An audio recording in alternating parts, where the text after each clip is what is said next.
Yeah, how you been? Cool. What, you have a cold? Not really. So, what were you talking about before that you said that I've been nowhere to be found? Yeah, she told me you were in a different state and I didn't hear from you again. You just got lost. Oh, yeah, that was the last time I talked to you. Yes, I was in a different state. I was in Atlanta, and then I don't remember last time I talked to you. So it was either Atlanta because I got some gift cards and some copper, or it was Atlanta because I went to the World Series baseball game. Which one was it? Okay, I saw you sent me pictures of the gift cards and the copper. Did I show you baseball? Did I show you? I mean, hold on a second. Have you seen? Because this will explain everything of because once I tell you what's going on, then everything's gonna be like, what the fuck? When did all this happen? Well, it all happened. Have you seen a picture like that? Nope. Have you seen these shoes? I saw you in them. I think I saw you When wearing. I was wearing all the red, right? Nope. It was a red hat, a khaki trouser, In a and red then sweater. this, and I think a sweater. Yeah, and a red Okay. sweater. All right. So that day, I think I told you, the person I went with got in an argument with me basically and just left me. Right? I didn't feel like I didn't want to go down to that fucking place anyways. I was doing it to be a friend, and then there's turn the phone. I'm coming. Hmm. Then you know what a mechanical bull is? Mechanical bull. Yeah. So you try as hard as you can to stay on top of it. Yeah, it's like your horse riding on something like a metal. Yeah, and you're doing everything you can to hold on to it. Well, I was telling him, I was like, dude, they got one of these. Come over Yeah. here and basically like film me. You know what I'm saying? I want someone to like, so I have the fucking memory because I did it, but I can't show you why because it's not filmed. So it doesn't even matter that I did it because I can't show anybody, right? So Yeah. I walked after I fell off. I look around and this motherfucker's nowhere to be found. So I go over there, and I'm like, "What the fuck, dude? Why didn't you come over and film me like I asked, basically, instead of talking to these people that you're never going to talk to ever again in your life, right?" Logic. Mhm. Well, he didn't understand the logic behind that, and then he went ape shit and blah blah blah blah blah. I can do whatever the fuck I want to. Blah blah blah blah. So then, like the next morning, I wake up and he's gone. Like the motherfucker just left me there, right? Thank God I woke up when I woke up because I literally woke up with enough time to get straight to the airport with like 15% battery on my phone, right? Because my phone was charging and he unplugged it and then he left, right? So thank God Mhm. my phone, because I wouldn't have been able to Uber or anything if I had no battery, right? So thank God that Mhm. worked. So then when I came back, I was like, you know what? Fuck these people. I don't even like Charlotte. I don't like anything. I don't even like any of these people. I don't hang out with any of these fucking people. And all I'm doing is just wasting my time here, right? So I said, fuck this. Mhm. And I started thinking, what is the best move? Okay, we both agree Corona is going to end soon, right? Mhm. Well, maybe not soon, but eventually it's going to fucking end, right? We both agree that it's going to end, right? Now, Yeah. I'm going to tell you this statistic. Before Corona, Thailand got 1 million Americans to visit per year.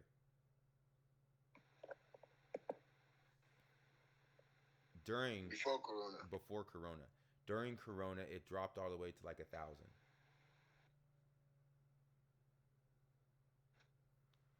And that's just It dropped all the way. to basically no one because they shut the border down. Yep. So that's just the United States. I'm looking at all the empty property, right? Because Thailand is where people travel for sex tourism, right? Oh, really? Yes, it's the biggest destination for sex tourism in the world. That's why, yes, yes. Now does it starting to understand where I'm getting at? Everything's closed. Everyone went bankrupt because how many people do you think of a rainy day when things are going good? Few. very few, right? And everyone always thinks that it's gonna last forever. Well, after basically a year and a fucking half, there 9 out of 10 everyone basically went broke, right? Mm-hmm. Because they will not allow, like, they have a curfew still, so everything is like fucking like done. I'm like this. I want to start going out there and start at least understanding my horizon, right? Understand the business, because when Thailand opens, people are going to come back, right? It's not like it's not like this is going to last forever, right? It's just lasting Yeah. right now. No, it's not a war. Yeah. Mm-hmm. Right. It's not like everybody died. You know what I'm saying? Just no one is allowed to fucking go. They're not allowed to go. Right. But I'm like, the second they're allowed to fucking go, they're gonna go. I want to rent as much fucking shit as I possibly can right now, why there's blood on the street, and why no one. You know what I'm saying? Because the girl, and that's where I look at it. That's literally what I see. I see a blue ocean. Because now, think about it. 2 years ago, OnlyFans wasn't very big. 2 years ago, I didn't understand marketing online, right? 2 years Mm-hmm. later, OnlyFans is huge. Webcamming is more socially acceptable. I understand the business. And the girls in Thailand, since they haven't been able to fuck people in person, right? They have to think Mm-hmm. outside of the box. And how are they going to get paid? Well, now, since, before, because trying to convince a whore to go online, it doesn't make any sense to her. Because she's like, dude, I can make what you're talking about and get drunk and have fun at the end of the day. I still get make the same. Well, they're not going to think bigger picture, because they're, you know what I'm saying, they're in the life, they're in the party, right? They're not thinking this is ever going to end. Well, now that it ended, girls are going to be wanting to transition themselves more online, Mm-hmm. and they speak fucking English.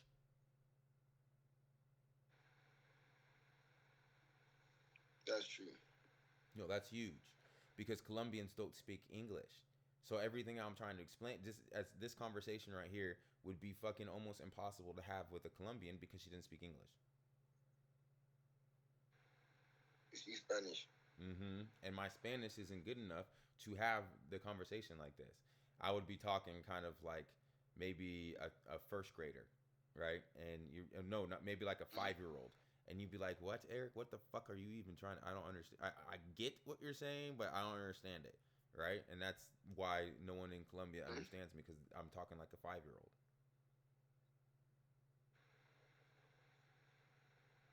So that's what I've been up I to. get.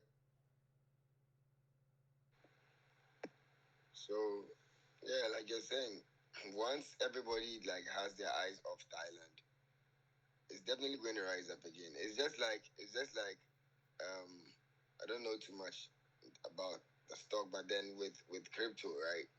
I think months ago, Bitcoin went down and everyone was like, Bitcoin is down. If you remember, we were talking when Bitcoin was around 28,000, right? Mm-hmm. When it fell to like 28,000. Today is above 60,000, right? Mm-hmm. So let's take Bitcoin to be Thailand by then, Mm-hmm. right? It was 28,000 then, and then today it's 68,000. So definitely, I get what you're saying. Thailand is still the future, because once the business has been there before, and the pandemic has only halted it for a while, when people get back on their feet, they're going to visit Thailand again, and Well, then maybe all by of then, Europe and China. Just think about, no Chinese person basically has been able to leave China for since day one. Most of your Asian travel is Chinese people. It's just obvious. You got a billion people. Like, your neighbor has a billion people. How many people? How many tourists do you think they're gonna get when they're fucking next door neighbors? mm-hmm, You see what I'm saying? And yeah, then this is the key thing. We both agree crypto's huge, right? But we both agree I don't know how to fucking code it, and I don't really want to know. I want to find someone that will. Now, mm-hmm. where are the smart people in the world? I think they're in Asia. Asia. You know what I'm saying? I'm like, yeah, man. You know what I'm saying? Let me hire some Asian people. They're really good at math and shit. You know what I'm saying? Have them learn the finance, and then boom, I'm in there. So that's where my mind has been thinking. I'm transitioning, but I've been talking about it for how many years now? 3 fucking years. I've been saying Yeah. Asia's the place. I Asia, remember, Asia, Asia. yeah. You started from Southeast Asia, Southeast And that's Asia, where Thailand Southeast is. Asia. That's where Thailand is. Yes. Thailand is next door neighbors And to then you showed Cambodia. me this map behind you that shows where the potential rich places in the future are going to be. Mm-hmm. You only showed me that map once. You never showed me again. And you didn't even want me to see it very well. I mean, fuck, I'll But show then, you right now. You know what I'm saying? I'll show you right now. yeah. No, that's because that's like literally, I was thinking about it, right? I was like, all right. Because you Mhm. know, I tried. This time I tried, I was Southeast Asia. Exactly. This is Cambodia, Thailand. Well, Thailand comes all the way down to here. So that's all Thailand. Oh, Then you got the Philippines, and you got Indonesia right here. You got Papua New Guinea over here, Australia, New Zealand. Then you got India, China, right? So, so Cambodia, the Cambodia, Thailand area is so yellow. the same with the Chinese All area. yes, in the Chinese area. Yeah, because dude, there's so many people over there. There's a lot of people over there. Cause then look at Africa. Yeah, you guys got here's Nigeria, here's Ghana, Hmm. and then the United States. It's where all the people are. But look, there's nobody here. There's a fuck ton of people here. Okay, so let me ask you: does the yellow mean the population, or does it mean I have no idea. like business I opportunity? don't know, Joe. That's the two of us came up with that. It just made sense, so we went with it. I don't know if that's actually Oh, true. okay, okay. You know what I'm saying? I don't know. You know So what I'm saying? from what I see, I from, from what the map looks like, I think it has to do with riches. Well, think about it, dude. Asian people, like Thailand has money, right? I'm sold on it. I'm sold on going to Asia, right? Cuz if you remember when I was in Thailand, that within the very first or when I was in Cambodia, the very first night I met somebody, which I mean, I should have gave him $5,000 and I'd own a fucking business in Thailand with him, right? But I didn't. And then I came and I had no reason to come back to America, right? Like I didn't have I didn't leave because this I was like, man, this place sucks. No. I didn't leave for that. I left because my sister's okay, where my dad died, the Cayman Islands. My sister Hmm. wanted to go back for the first time since we had been there. So then I came back to America because of that. Not because I didn't like Asia.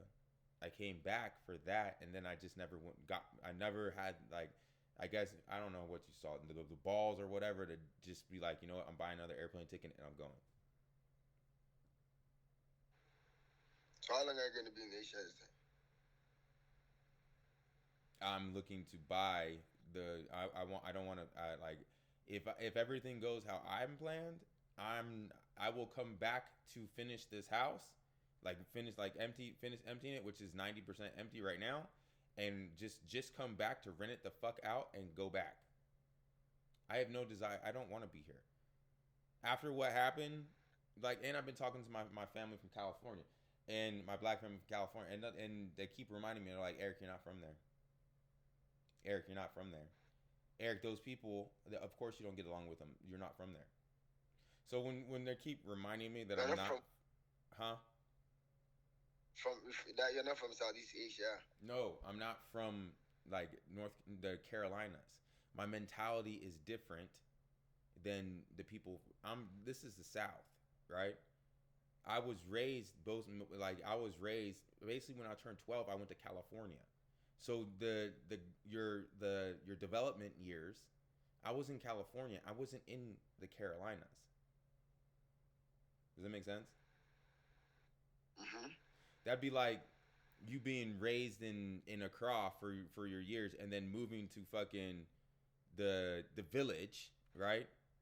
And then being in the village for Mhm. 14 fucking years, and then people from your people from basically your mom from across being like, Joe, I'm glad that you spent some time at the village, but you're not actually from the village, right?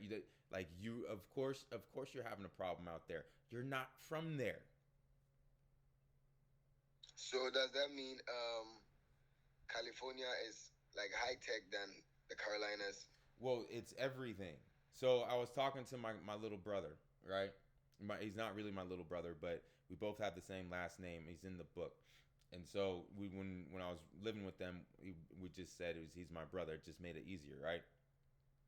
And talking to with him, we reminded like we were just reminiscing and laughing and joking and shit, right? And one thing that stuck out is he was like, "Man, you ain't changed." But it was with him, right? That we would look at magazines and look at the fucking biggest mansions that we could fucking think, because this is the only other motherfucker that wanted to do this shit with me, right? Like we'd literally go Mhm. get the fucking biggest mansions and then look at this shit and just dream together, smoke some weed and be like, yeah, man, I want this one, right? And then we talk about it and like I'm nigga, I'm gonna have this, I'm gonna have this, I'm gonna have this. You know what I'm saying? You know what I'm saying? He's straight nigga, like straight from the street nigga. So like his mind was straight street nigga shit. You know what I'm saying? And but he Yeah. would still want to fucking look at the shit with me. And then all these years later, when we're talking, like the two of us remember that. And then I was like, nigga, I'm not gonna stop until I get my private jet.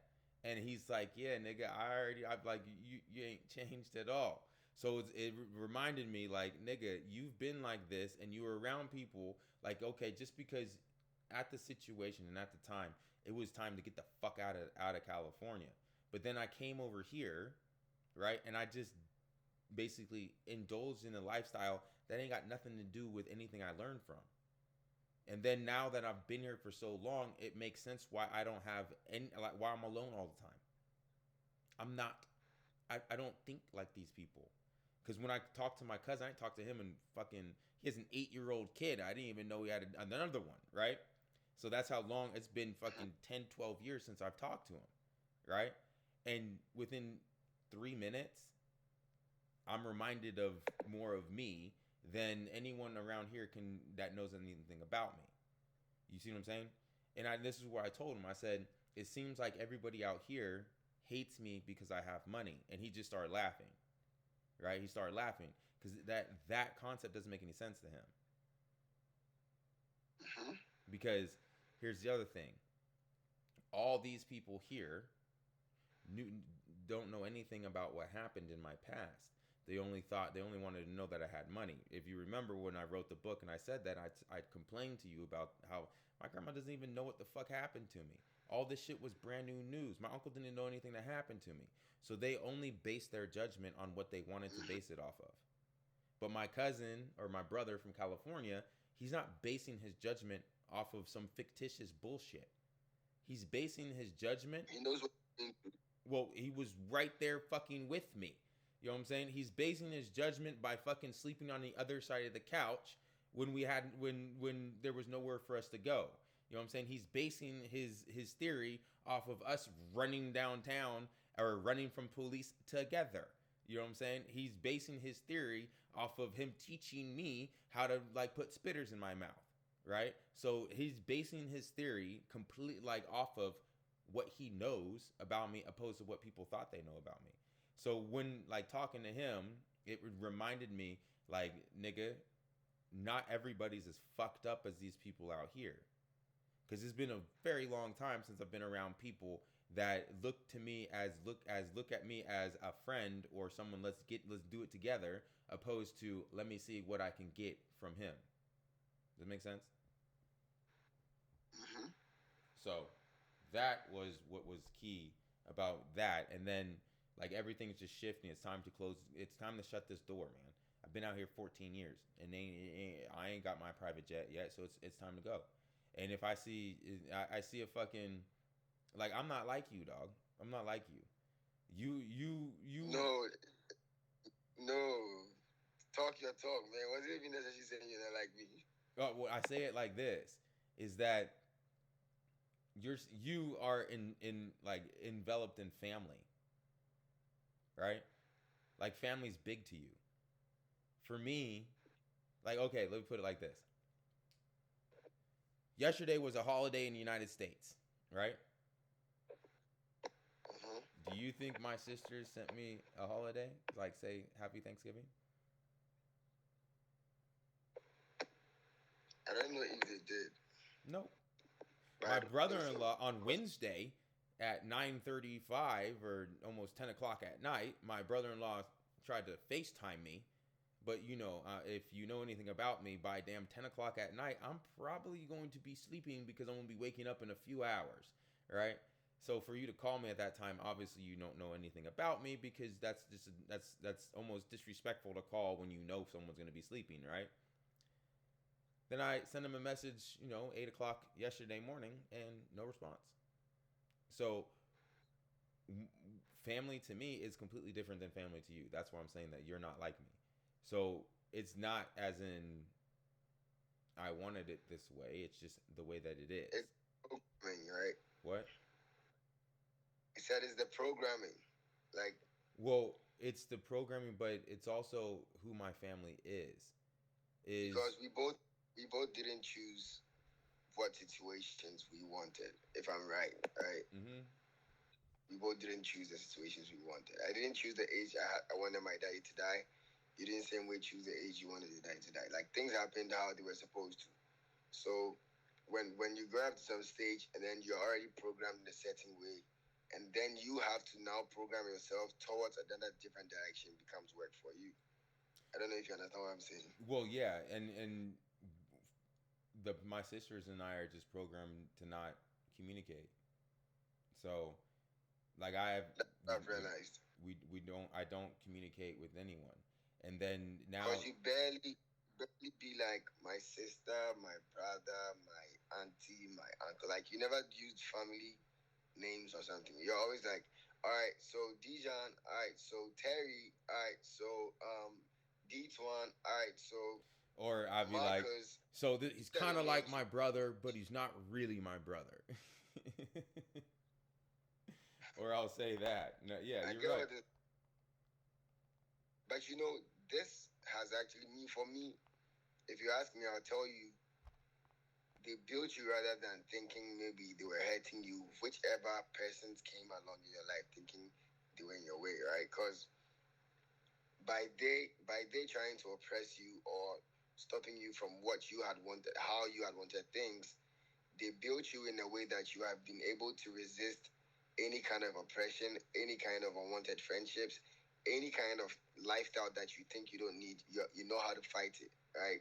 You know how Remember one they thing my made mom you told me. before she died. Mm-hmm. She said it's time, right? Use it, It's time for her abuse to teach it, you. lose it.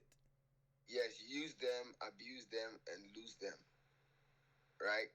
In every Yes. situation. So if a situation is not fitting what you want, or if you're not going down the path that you want to, then you need to figure out what did you benefit out of that situation, and you need to get the fuck on. Because if not, then you're gonna fuck yourself, and then that's where the watch out nigga don't get stuck. Wake up 3 years later, like what the fuck came from 10 years after my mom told me use them, abuse them, and lose them. No, you see, I have these cats, right? I don't know. You've seen my cats before, Your cat? like yeah, I got cats. I even have a cat in my room right now that has a kitten. It gave birth to the kitten in front of me, and they're both here right now. Let me show you. Cash, look. Oh yeah. Yeah, right. Mm-hmm.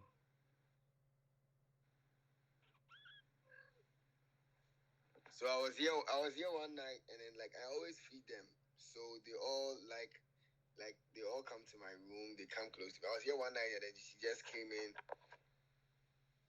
and how she was behaving, going to the corners in the room. I realized she's finding somewhere she wants to give birth, right?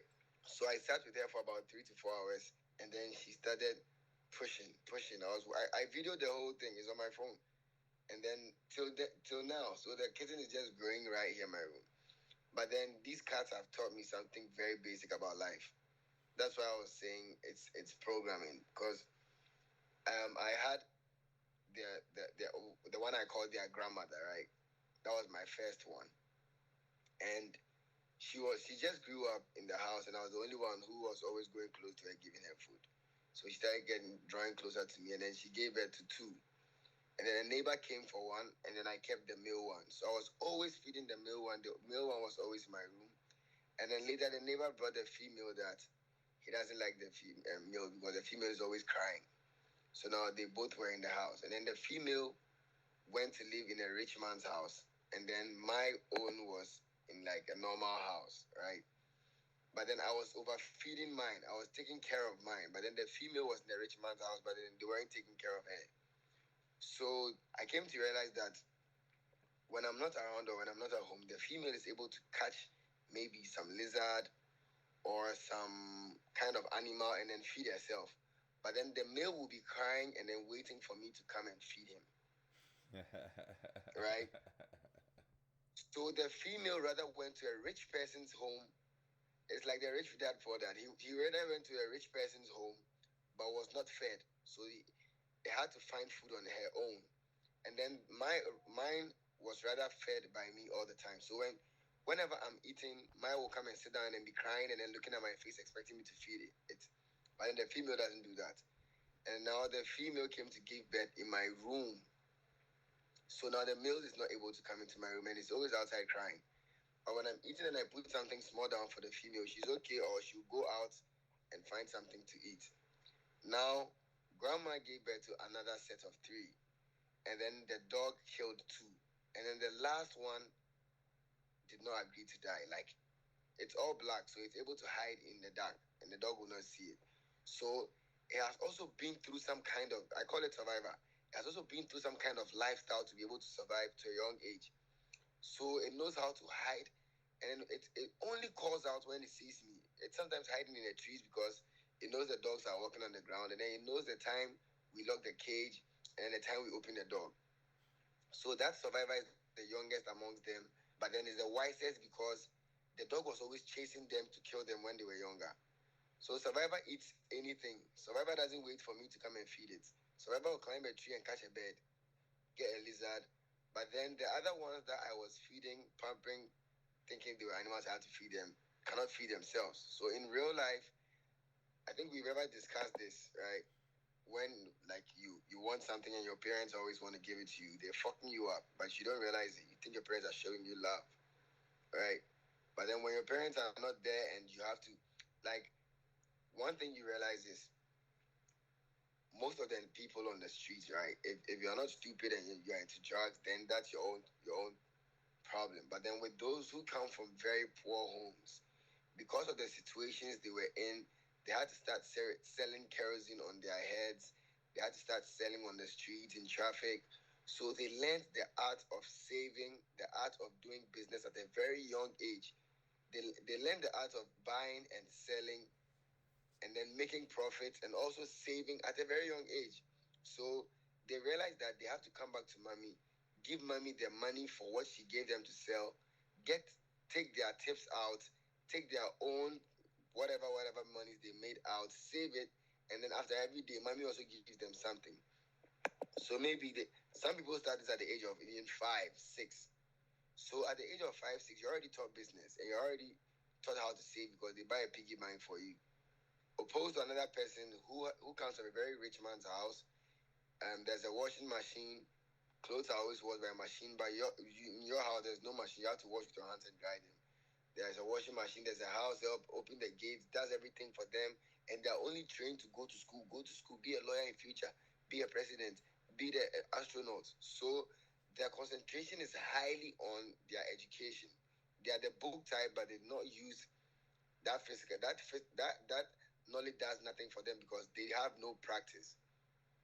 So you realize that people like this in life, mostly you see them, and then even though they came from very rich families, if they are not able to continue the legacy of their parents or whoever had those riches, it doesn't continue. You see that they become a regular person in life. It's the three.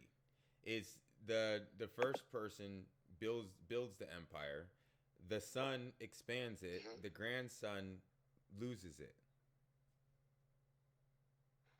Because the first one, the let's say the grandfather, right? He's out there, he's busting his ass to build it. Well, his son, what does he see? His dad busting his ass and working, working, working, working.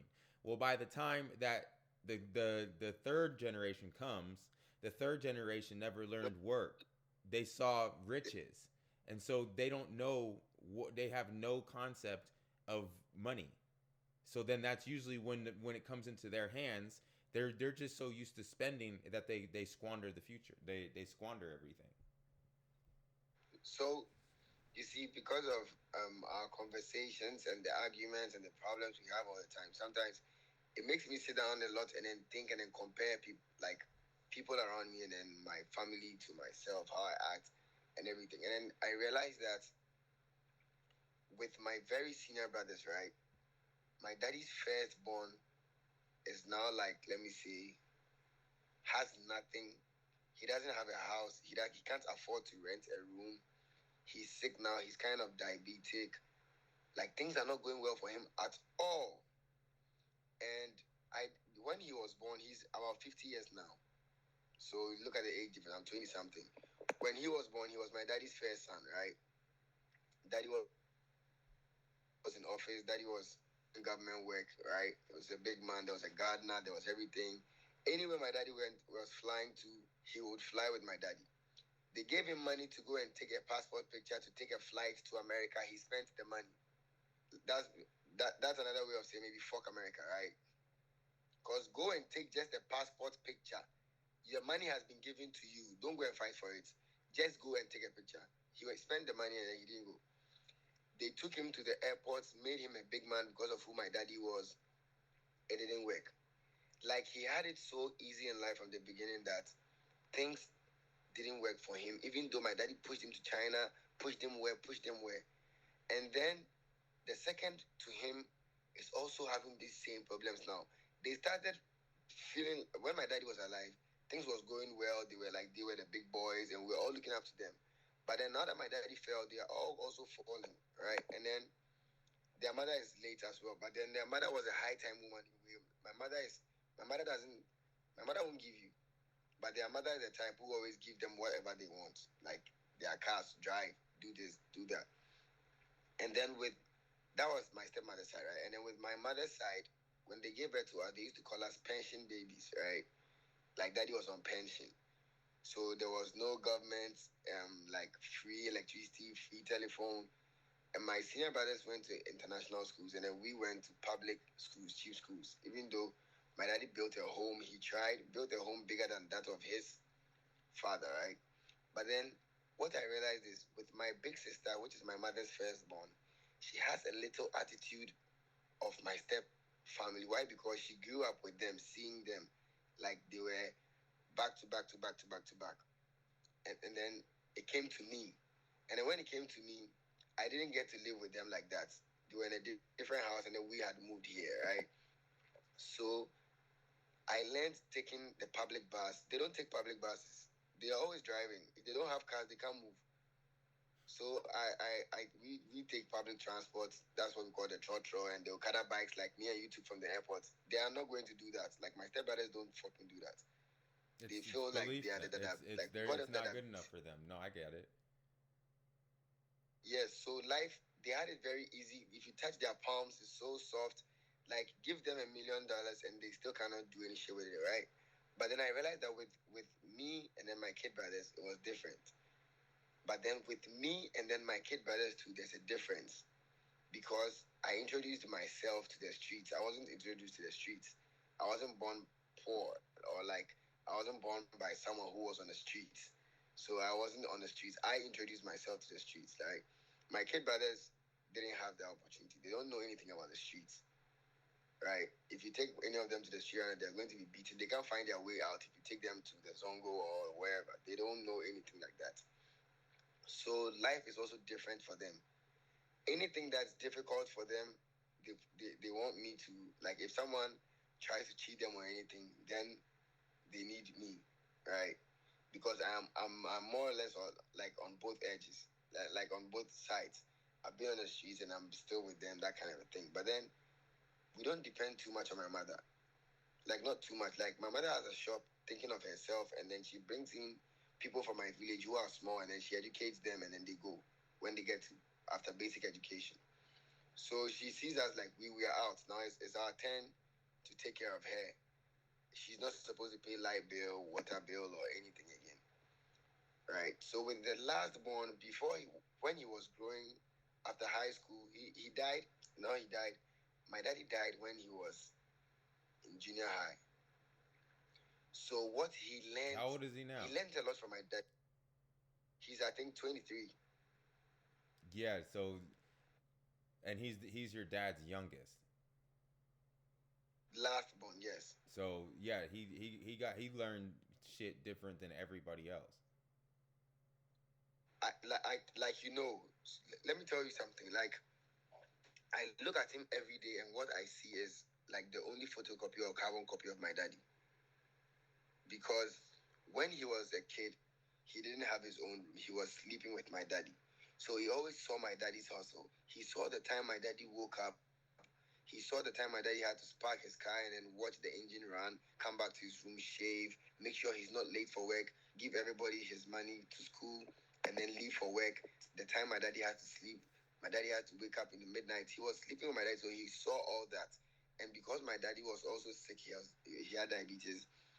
He was always seeing my daddy checking his sugar level, doing all this. So my daddy died when he was, I think, around the age of 11, 12, going to like JSS. So he saw the pain my daddy went through as well because of his illness.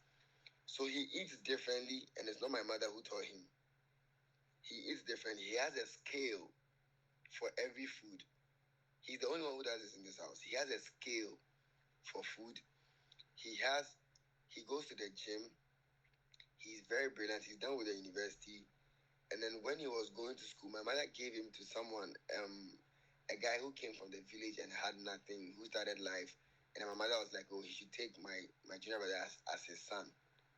And now, God being so good, the guy has money. Like the guy is stupidly rich. The guy bought one Maybach, bought two Range Rovers, two G wagons, and then brought them to my house here to park them for 2 days before he took them to his house. And can you imagine? He put all those cars in my junior brother's hands. He gives my junior brother all his guns when they are going to funeral. He gives my junior brother military backup when he's going for programs. Like the guy is now directly under the Speaker of Parliament.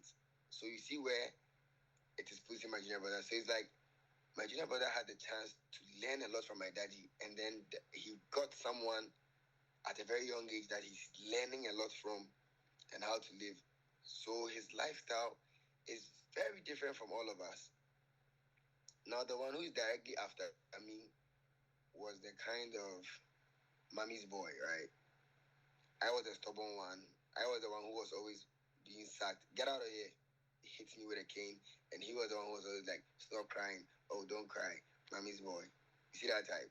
So he also grew up with that mommy's type thinking. So he's always having a problem with my mommy till date. Like he expects my mother to still do some things. And I sit and I watch, and sometimes when I want to correct, they will not get it. Until maybe some of them read your books or some of them been through your school, they will not understand some things. Like I see the difference. My big sister is done with the university, but she's never worked with her degree.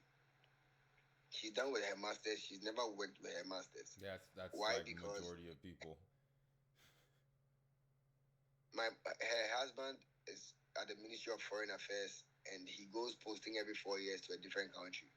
So that is, and I feel like my sister is losing a lot because what is your PhD or master's they're doing? If you don't want to work under someone and you even want to establish something of your own, it still makes sense because you don't have to depend only on the man. If I always tell my sister that with what you are doing, you want maybe what happened to my mother to happen to you. But my daddy was the breadwinner. He was the direct and sole breadwinner. My mother was that. Mommy was not adding up in any way. So when daddy died, the whole weight came on mommy, and it was too much for her. You take care of all the four kids. You pay light bill. You pay water bill. You pay the gardener. You pay their school fees. You're going to do everything there, but daddy was doing, and you don't have the ideas of how he was making money to do that. So I always tell my sister that you had a daddy who went through this. Don't let this happen to you. Use what you have to get something, so that if you lose your husband, or even if the marriage fucks up, you know you're not losing.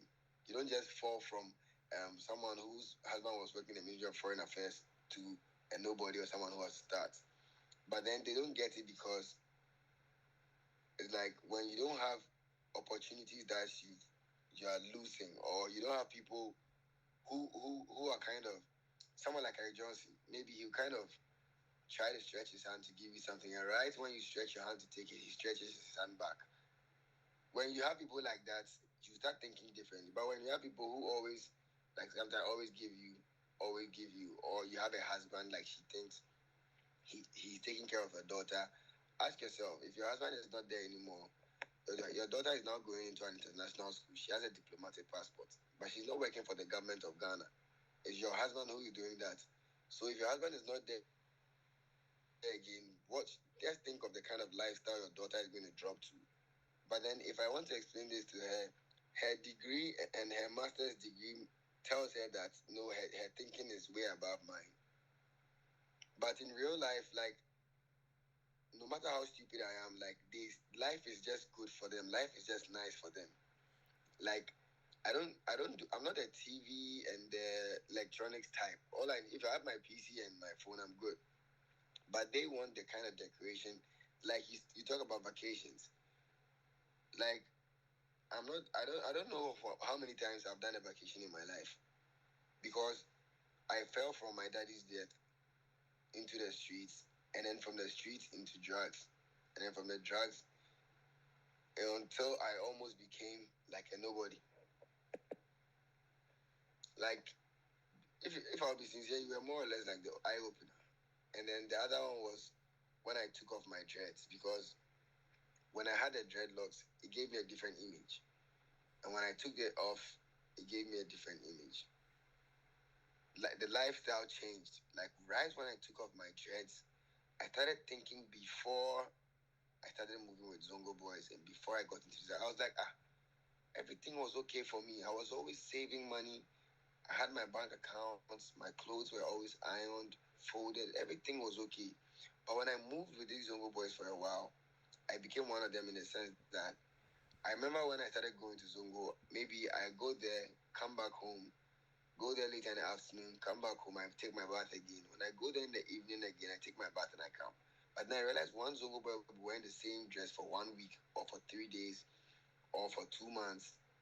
Not because he's busy working, but because he's lazy to the extent that he cannot even afford to buy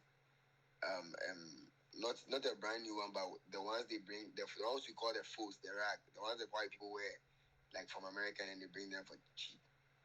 So I didn't get the lifestyle they were in. But then I was not one of them by then.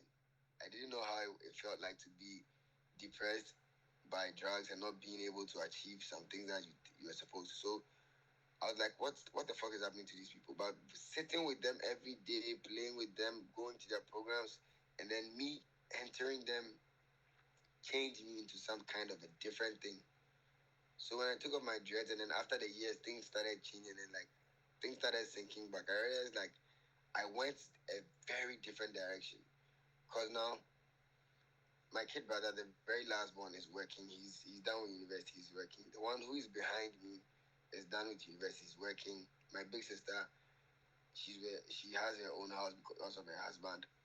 So it's like, and then I have this step brother who is behind the house. Right, he's my stepmother's last born, but my mother took care of him, so he's more or less like our brother.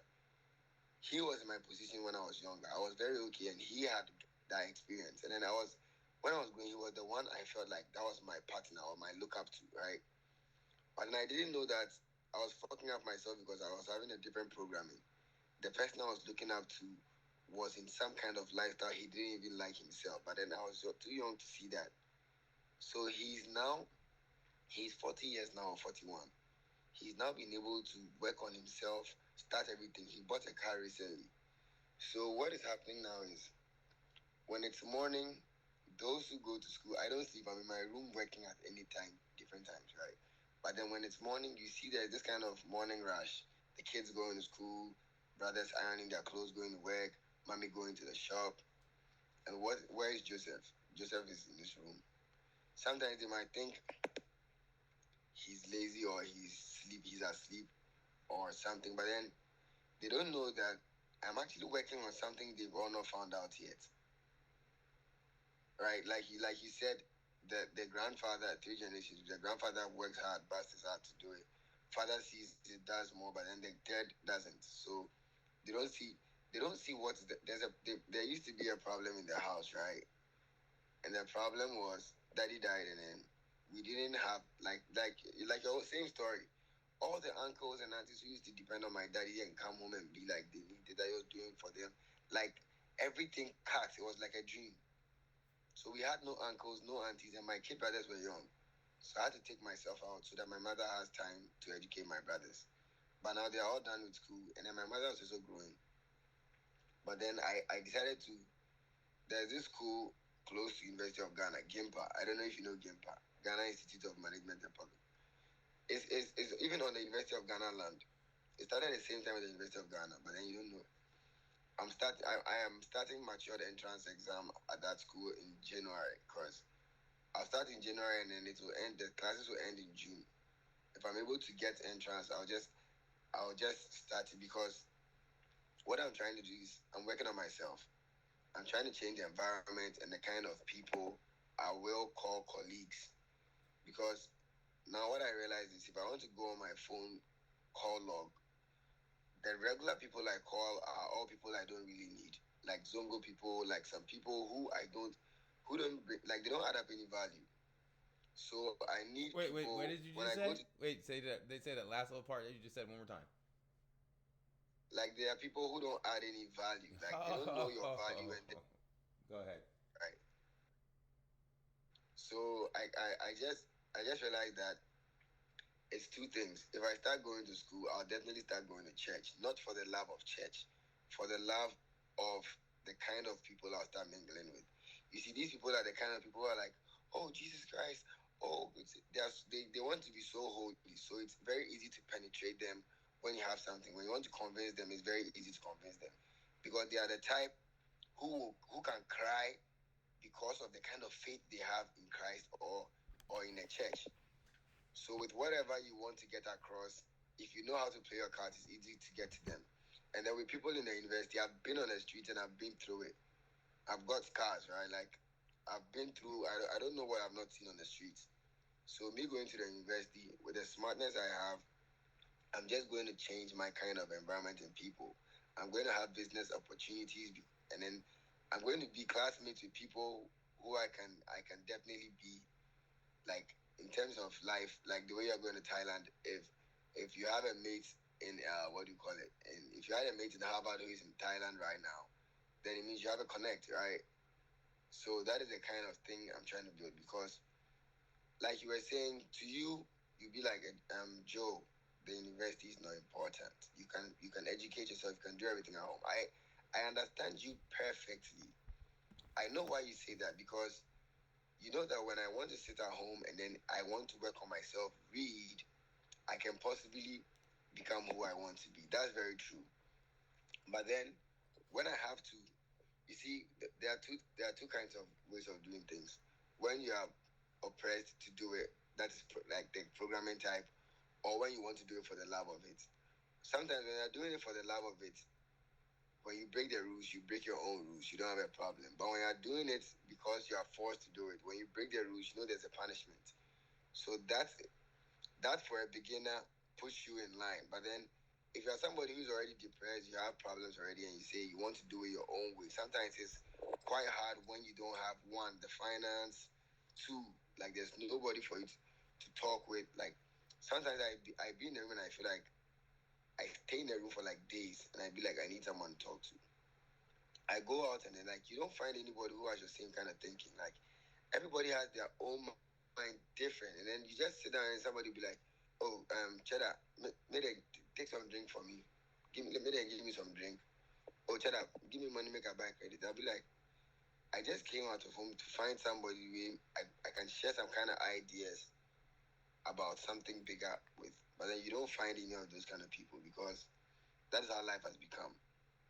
That's the most important reason why I just want to go to the university because I have to change the kind of people around. The circle has to change.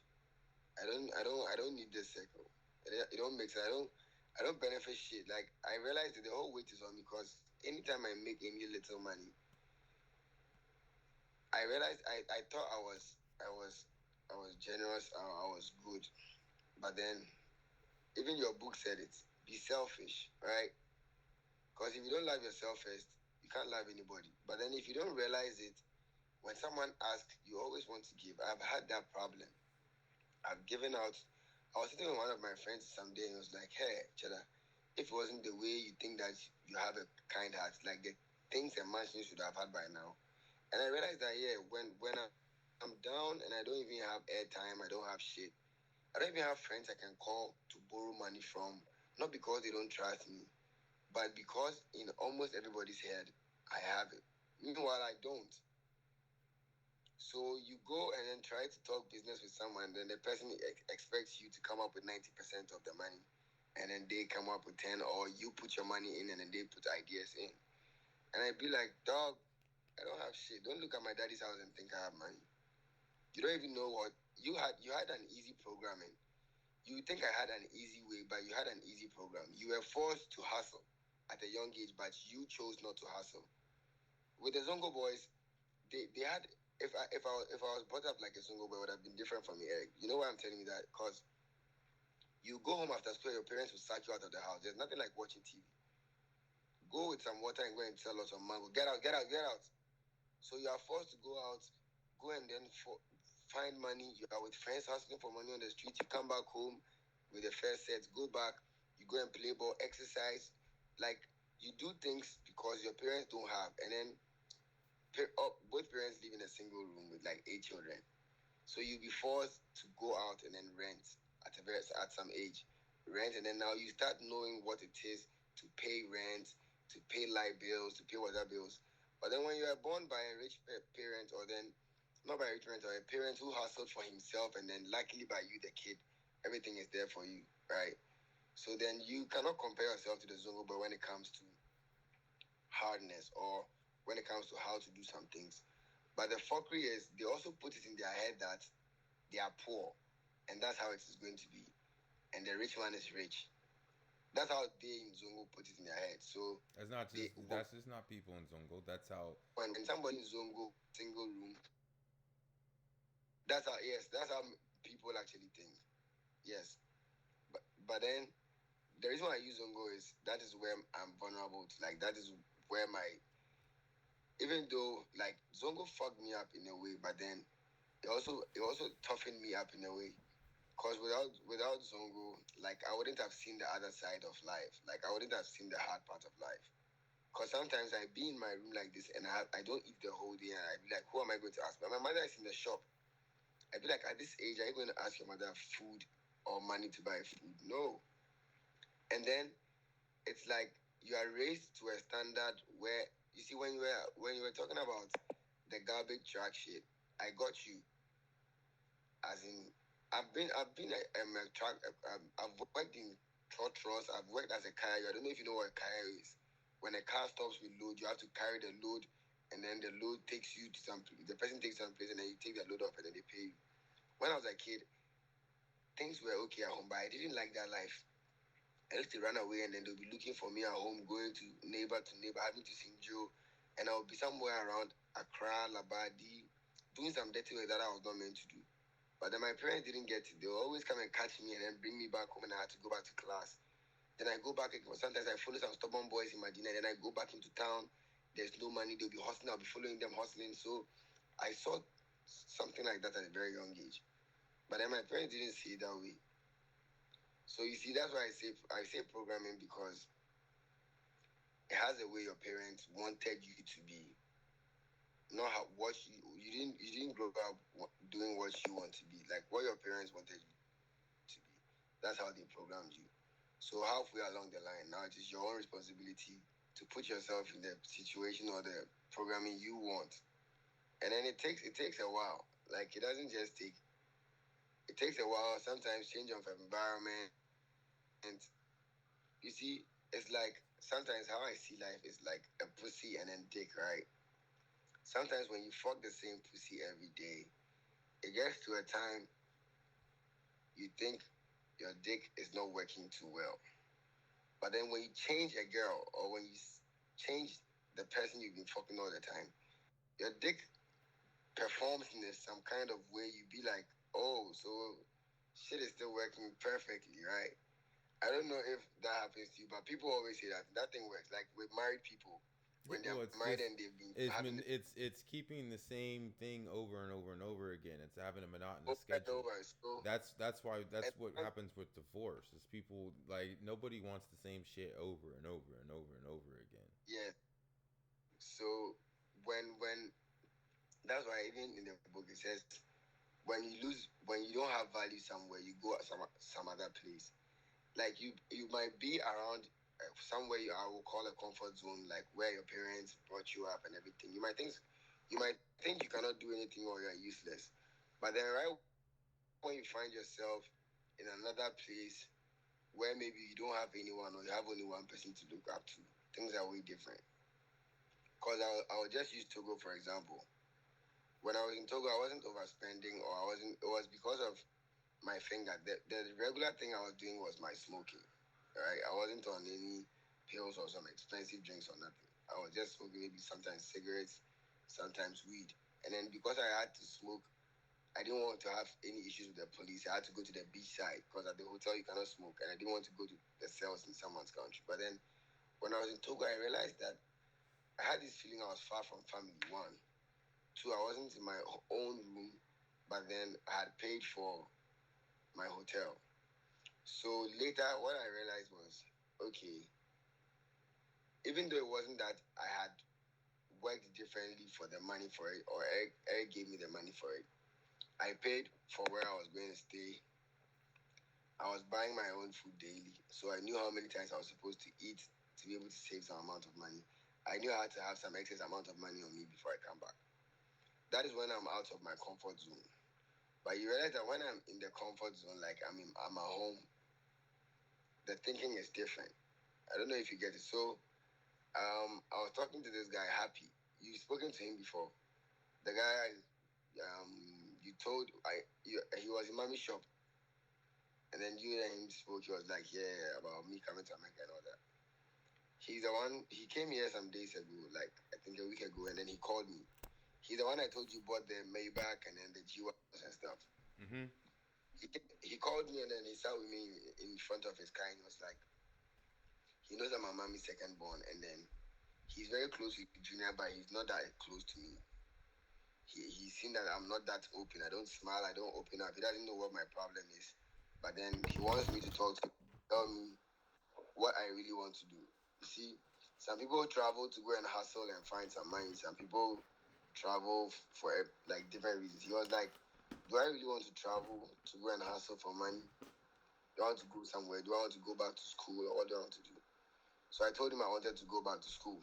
Mm-hmm. And he was like, if I'm serious that I want to go back to school, then I should focus because there's going to be a time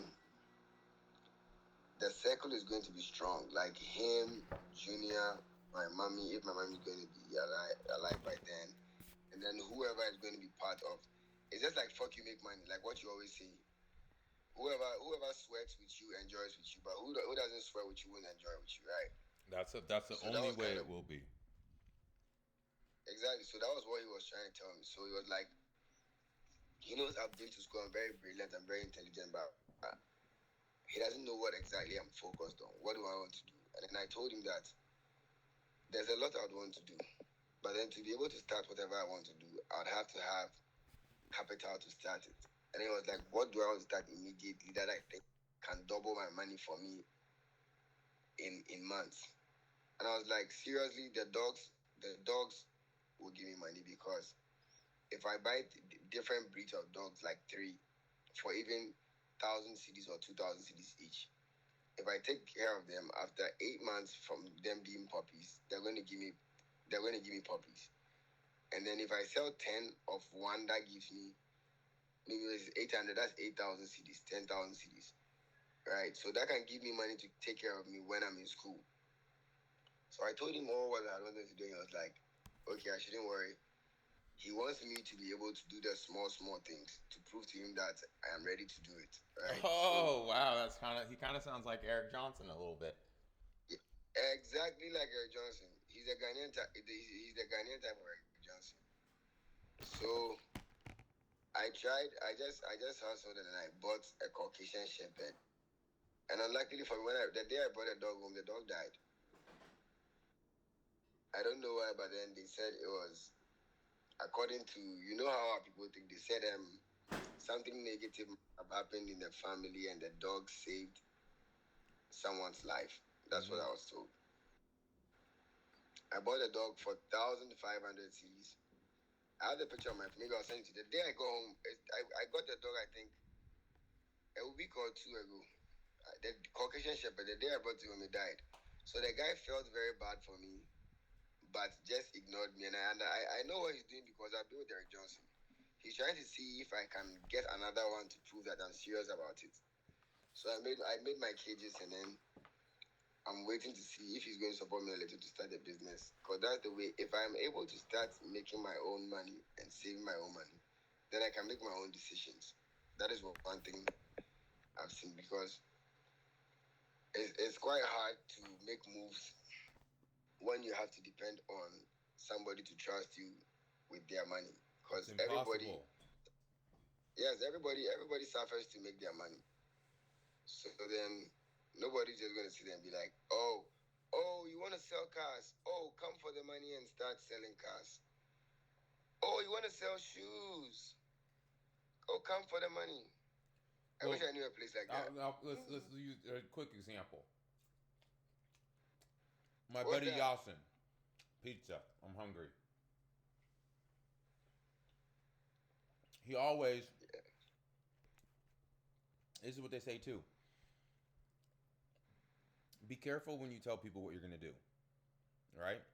Because if you tell people what you're gonna do 5 times and you never do it, not once, that 6th time, they're not gonna believe shit that you say. Does that make sense?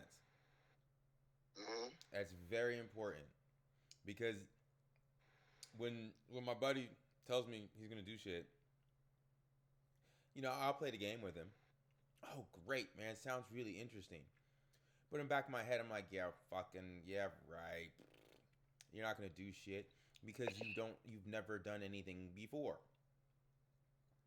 The last thing you ever want is someone to think that you're not gonna accomplish what you say.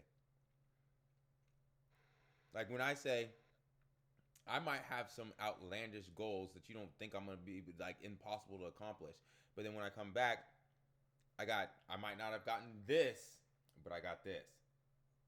I know. You see what I'm saying?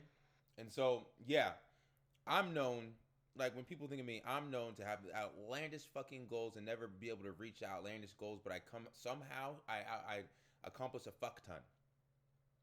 So people don't really worry about the outlandish part of my goals because I still end up having a shit ton of shit, right? But when you have nothing and you're all excited, it's just like what is it? Cry Wolf. You ever heard that story, Cry Wolf? All right. Well, it's this is what it is. It's Cry Wolf. So this little kid, he's taking care of the sheep, right? And the town people, got run up a hill. They tell him, if you see a wolf, cry wolf, and we'll come run and help, right? Well, kid thought it was funny, cried wolf. Now the whole fucking time, the whole town comes running up this fucking hill, right? Ready to combat, because wolves, a pack of wolves. The motherfucker gonna eat the sheep and probably eat you too, right? So they come up with the guns and the sticks and ready to just go to war, right? Now when they finally get up there, he's laughing. Laughing at him, right? Second time, they say, don't do that, man. Don't do that. It's not funny. This is serious. Second time, Week goes by, he does it again. Ah, the wolves are coming, wolves are coming. Town people come running up the fucking house, run up the stairs, ready to kill all the wolves.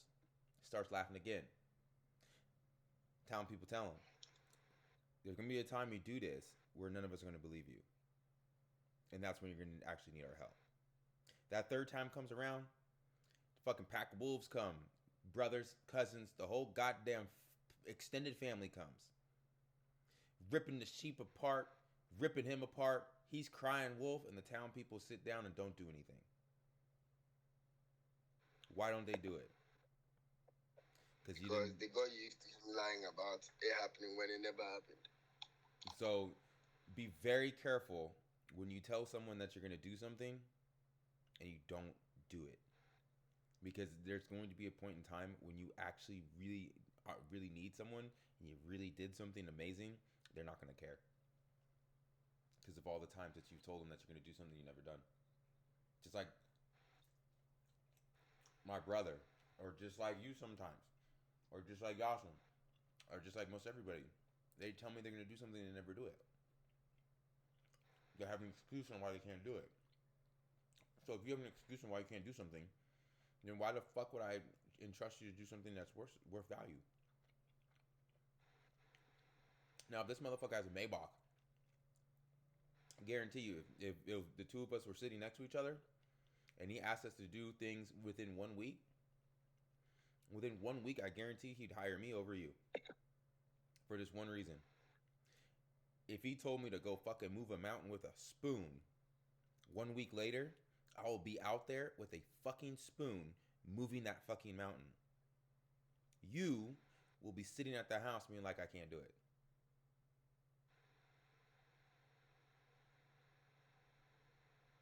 That's the difference.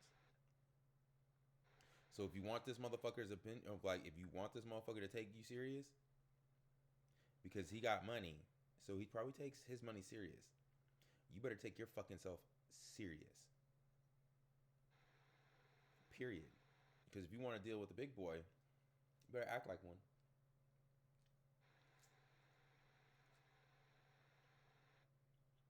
And don't cry fucking wolf.